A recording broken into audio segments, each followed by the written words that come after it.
नमस्कार, मैं रोहित शर्मा। आप मेरे साथ में हैं दिल से रोहित चैनल में। कई साल पहले एक पिक्चर आई थी, सुपरहिट पिक्चर थी, अमिताभ बच्चन और शत्रुघ्न सिन्हा की दोस्ताना। पिक्चर का गाना काफ़ी मशहूर हुआ था, बने चाहे दुश्मन जमाना हमारा, सलामत रहे दोस्ताना हमारा। कुछ इसी तरह का नज़ारा कल जयपुर ज़िले के कोटपुतली शहर में देखने को मिला, जहां पर भाजपा प्रत्याशी राव राजेंद्र सिंह के समर्थन में एक बड़ी जनसभा थी और इस जनसभा में प्रधानमंत्री नरेंद्र मोदी खुद हाजिर हुए थे। और मंच पर जिस तरह से उन्होंने भारतीय जनता पार्टी के नेताओं के साथ मुलाकात की, खास तौर से डॉक्टर शिवलाल मीणा के साथ, जिस तरह से दोनों नेता आपस में मिले, तो फिर कहीं ना कहीं ऐसा तो दिखता है कि भले ही भारतीय जनता पार्टी ने दौसा लोकसभा सीट से डॉक्टर शिवलाल मीणा के कहे अनुसार टिकट ना दिया हो, लेकिन इसके बावजूद भी नरेंद्र मोदी और डॉक्टर शिवलाल मीणा की दोस्ती में किसी भी तरह की कोई कमी नहीं आई है, किसी भी तरह की कोई दरार नहीं आई है। और दरार आए भी कैसे, क्योंकि जवानी के दिनों की दोस्ती है, जवानी के दिनों का प्यार और जवानी के दिनों की दोस्ती कोई इतनी जल्दी भूल नहीं सकता। टिकट कोई ज़्यादा मायना नहीं रखता।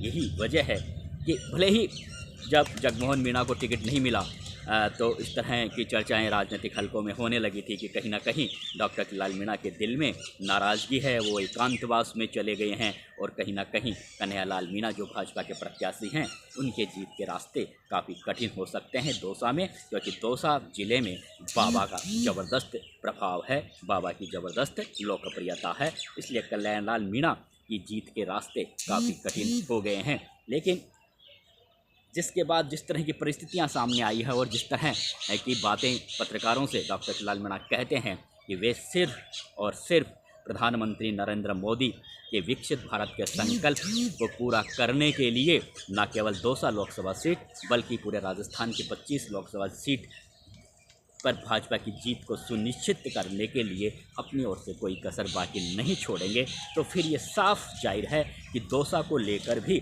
डॉक्टर शिवलाल मीणा के दिल में जो टिकट नहीं मिला उनके भाई को, तो कोई ज़्यादा मेला नहीं है। लेकिन पूरी तरह से एक वर्ग ये भी कहता है कि ऐसा हो नहीं सकता, क्योंकि अगर ऐसा हो जाता है तो फिर एक तरीके से जगमोहन मीणा जो विगत कई सालों से वहाँ पर फील्डिंग जमाए हुए थे, भारतीय जनता पार्टी की से उम्मीद लगाए बैठे थे, बराबर भाजपा के संगठन के लिए काम कर रहे थे, तो फिर एक तरीके से उनका जो कैरियर है, जो जिस तरह का वो ख्वाब सजाए हुए हैं विधायक और सांसद बनने का, उनका कैसे पूरा होगा।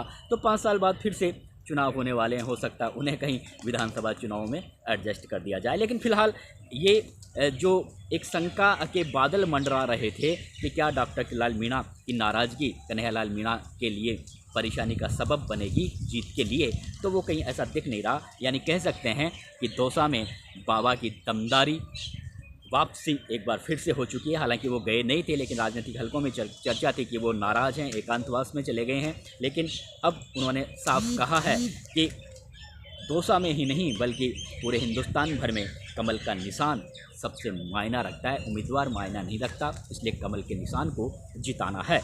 तो ये एक कल जिस तरह से प्रधानमंत्री नरेंद्र मोदी ने मंच पर कोटपुतले में डॉक्टर शिवलाल मीणा की पीठ पर हाथ रखा, उनके हल्का सा मुक्का मारा, तो कहीं ना कहीं ये जो मुक्का है वो काफ़ी वजनदार था और ये दिखा रहा था कि भले ही राजनीतिक गलियारों में हम दोनों नेताओं को हमारी दोस्ती के मायने कैसे भी निकाले जाएं, लेकिन हमारी दोस्ती इतनी जल्दी टूटने वाली नहीं है। काफ़ी मुस्कुराते हुए दोनों नेता एक दूसरे से मिल रहे थे। और इसलिए अब डॉक्टर शिवलाल मीणा हो चाहे जशकौर मीणा हो, वो ये जानती हैं कि अगर दौसा से भाजपा की जीत नहीं हुई तो जो हार का ठीकरा जशकौर मीणा पर भी फूटेगा, डॉक्टर शिवलाल मीणा पर भी फूटेगा, क्योंकि जशकौर मीणा भी दौसा जिले में काफ़ी प्रभावशाली राजनेता हैं भारतीय जनता पार्टी की, और डॉक्टर शिवलाल मीणा तो हैं ही। इसलिए इन दोनों बड़े नेताओं के बीच में अगर भाजपा की हार होती है तो फिर निश्चित रूप से इन दोनों नेताओं को, भारतीय जनता पार्टी के दिल्ली में बैठे नेताओं को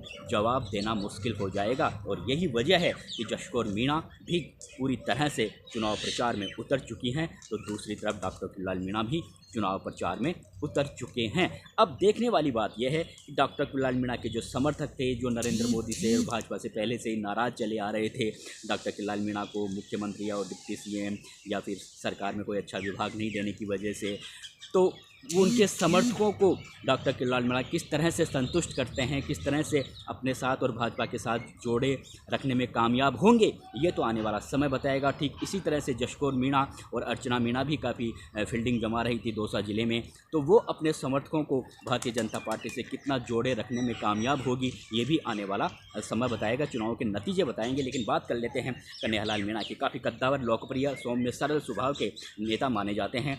9वीं, 10वीं, 11वीं और 12वीं राजस्थान विधानसभा के सदस्य रहे हैं। पहला विधानसभा चुनाव उन्होंने निर्दलीय लड़ा था, लेकिन फिर बाकी के 3 चुनाव उन्होंने भारतीय जनता पार्टी के टिकट पर बस्सी से लड़े। तीनों चुनावों में उन्होंने जीत हासिल की। 2008 में जब भाजपा ने उन्हें टिकट नहीं दिया तो निर्दलीय चुनाव लड़े, लेकिन चुनाव हार गए। 2013 और 2018 में बस्सी से भाजपा ने उन्हें टिकट दिया, लेकिन चुनाव हार गए। लेकिन सक्रिय लगातार रहते हैं, क्षेत्र का लगातार दौरा करते रहते हैं। चाकसू, बस्सी विधानसभा क्षेत्र जो लोकसभा क्षेत्र दौसा लोकसभा क्षेत्र में आते हैं, उनमें तो लोकप्रियता है ही। इसके अलावा आसपास के जो अन्य विधानसभा क्षेत्र हैं उनमें भी उनकी सक्रियता लगातार बनी रहती है। इसलिए अगर उन्हें टिकट दिया है भाजपा हाईकमान ने तो काफ़ी सोच समझ कर दिया है, और डॉक्टर किरोड़ीलाल मीणा ने उनकी पैरवी भी की है। कुछ इस तरह की चर्चा है, तो डॉक्टर किरोड़ीलाल मीणा ऐसा कोई काम नहीं करेंगे जिसकी वजह से कन्हैयालाल मीणा की जीत में किसी भी तरह की कोई बाधा आए, क्योंकि अगर कन्हैयालाल मीणा की हार होती है तो फिर डॉक्टर किरोड़ीलाल मीणा की हार मानी जाएगी। नमस्कार दोस्तों।